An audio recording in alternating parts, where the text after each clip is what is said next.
ہماری بلکہ سب پورے پاکستان کی دعائیں کے ساتھ ہے، بس کچھ کام انہوں نے بھی کرنا ہے، کچھ کام انہوں نے بھی کرنا ہے، سارا ہماری دعاؤں نے نہیں کرنا، دعاؤں نے نہیں کرنا. تو پاکستان جو ہے وہ انشاءاللہ جیتے گا بھی، اور پاکستان بائیکاٹ کرنے نہیں جا رہا جو اب تک کی اطلاع ہے.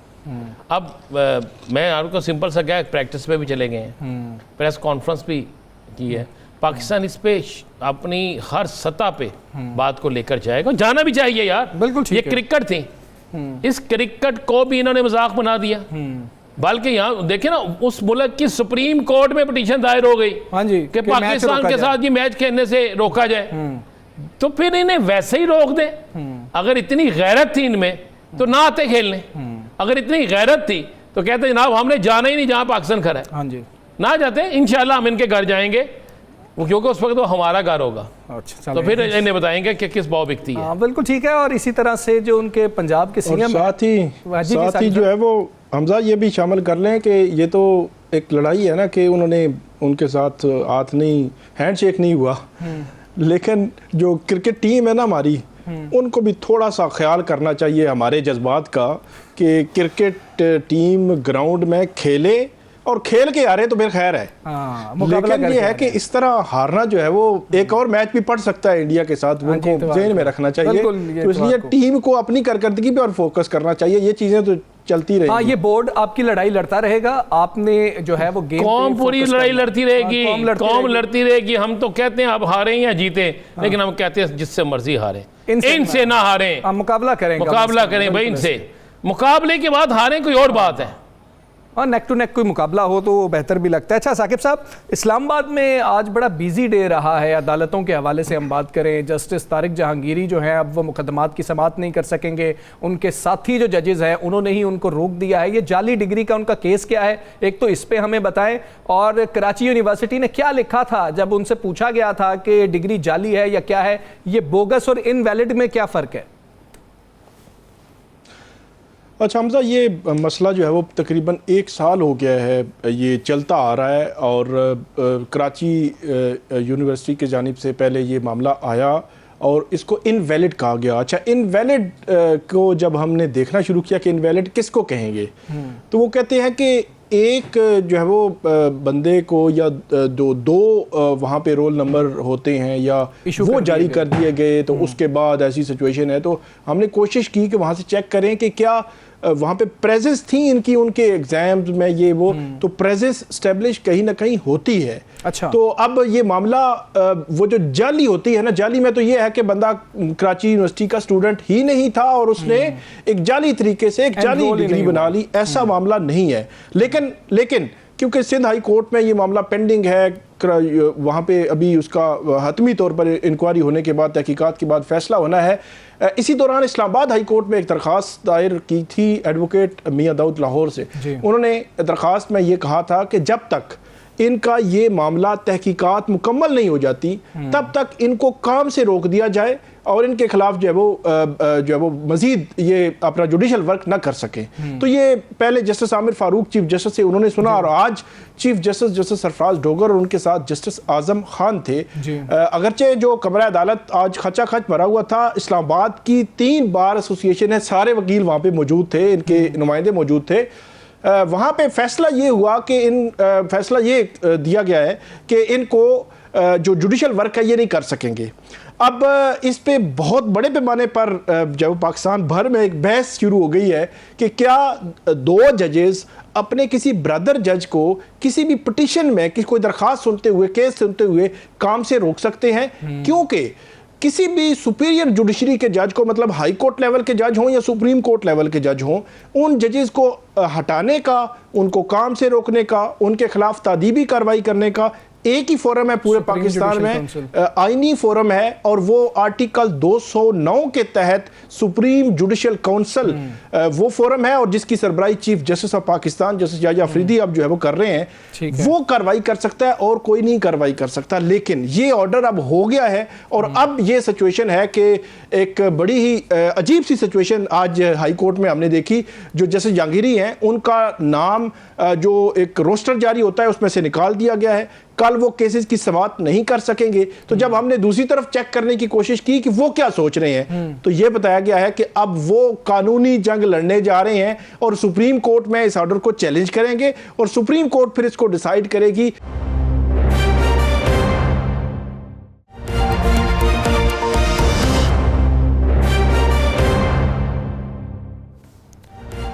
ویلکم بیک جی. ایک جانب تو بانی پی ٹی آئی کی جو بہن ہیں علیمہ خان صاحبہ, ان کو یہ خدشہ ہے کہ بہت جلدی اور بہت عجلت میں ایک اور سزا دی جا سکتی ہے بانی پی ٹی آئی کو. اس حوالے سے انہوں نے یہ نشاندہی بھی کی ہے کہ بہت عجلت میں یہ مقدمہ توشخانہ 2 کیس چلایا جا رہا ہے, اور ایسا ان کو محسوس ہو رہا ہے کہ شاید اس میں بھی سزا بہت جلد دے دی جائے گی. دوسرا معاملہ یہ ہے کہ علی امین گنڈاپور صاحب اب واپس ایکٹیو ہوتے ہوئے ہمیں نظر آ رہے ہیں. جس وقت پارٹی کے اندر سے ان کے بارے میں بات چیت ہو رہی تھی اور پھر کچھ اختلافات کا ذکر وہ اپنی اس ڈسکشن میں بھی کر گئے جو انہوں نے اڈیالہ جیل کے باہر ان کو جب روک لیا گیا تو وہاں پر بھی کی ہے. تو کیا اوپنلی پارٹی کے حوالے سے کہ جی کے اندر مختلف آرا پائی جاتی ہیں, اختلافات ہیں, یہ بات وزیر اعلیٰ جو کہ ایک سب سے اہم پوسٹ پر اس وقت پاکستان تحریک انصاف کی جانب سے ہیں, ان کو یہ کرنی چاہیے. تیسری بات جو بیرسٹر گوہر کے بیانات ہیں وہ اب یہی لگتا ہے کہ اب مزاحمت کی نہیں مفاہمت کی باری ہے, لیکن مفاہمت کے لیے انیشیٹ کون کرے گا,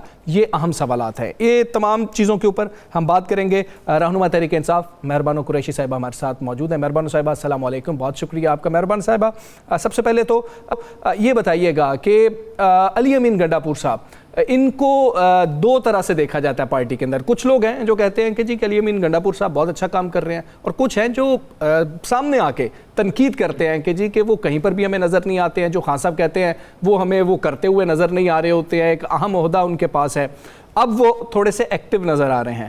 علی امین گنڈاپور صاحب کا جو کردار ہے, آپ سمجھتی ہیں کہ اتنی کی پوسٹ ہوتے ہوئے یہی ہونا چاہیے, کیونکہ ان پہ کچھ ذمہ داریاں تو صوبے کی بھی ہیں, تو وہ سینلی ایک بہتر راستہ اختیار کرتے ہیں نہ کہ صرف جذباتی راستہ؟ السلام علیکم جی. سب سے پہلے تو جو لوگ تنقید کرتے ہیں اتنا کھل کے, میرے خیال میں وہ پارٹی کے ممبران نہیں ہیں. ضرور ہماری سوشل میڈیا کا ایک سپورٹ پیس ہے جو ہمیشہ ہماری کمزوریوں کی کوتاہیوں کی نشاندہی بھی کرتا رہا ہے اور ہماری طاقت بھی بنا ہے.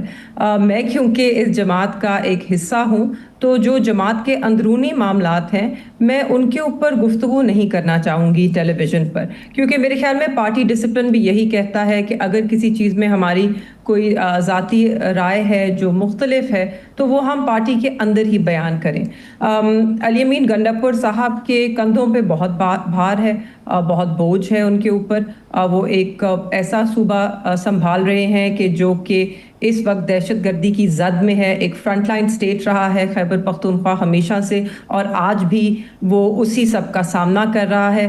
اس کے برعکس ہم کیا دیکھتے ہیں کہ انہوں نے جتنے ایفرٹس کیے, جو ایک ہماری جماعت کے اندر ایپیکس کمیٹی کے فیصلے ہوئے, اس کے بعد TOR سیٹ کیے گئے کہ ہم افغان طالبان حکومت سے بات چیت کریں, وہ ہم نے فیڈرل گورنمنٹ کو دیے, کیونکہ یہ درست فرماتے ہیں فیڈرل گورنمنٹ کا ہی کام ہے.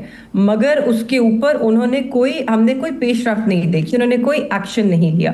اور میرے خیال میں اگر بہتر تو یہی ہوتا کہ اگر فیڈرل گورنمنٹ بھی وہ پروونشل گورنمنٹ KP کو یہ حق دے یا امپاور کرے کہ وہ ان چیزوں کو آگے لے کر چلیں, کیونکہ جو جرگے کی بات ہے اور جو وہاں کے کلچرل نارمز ہیں, وہاں پہ جو قبائلی ایک قوانین ہیں, حدود و قیود ہیں, ان کو چلانا جو ہے وہ وہاں کے لوگوں کو ہی آتا ہے.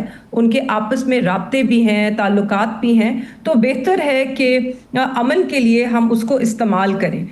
اس پہ خان صاحب کا موقف بھی بڑا واضح ہے اور ہمیشہ سے رہا ہے, یہ کوئی نیا موقف نہیں ہے. وہ جنگ میں یقین نہیں رکھتے, انہیں نہیں لگتا کہ جنگ سے ہم امن قائم کر سکتے ہیں, اور ہم نے ماضی میں بھی دیکھا امریکہ نے 20 سال سے زیادہ افغانستان میں جنگ کی. ان کے پاس وسائل بھی تھے, پیسہ بھی تھا, طاقت بھی تھی, مگر آخر کار جو ہے ان کو وہاں سے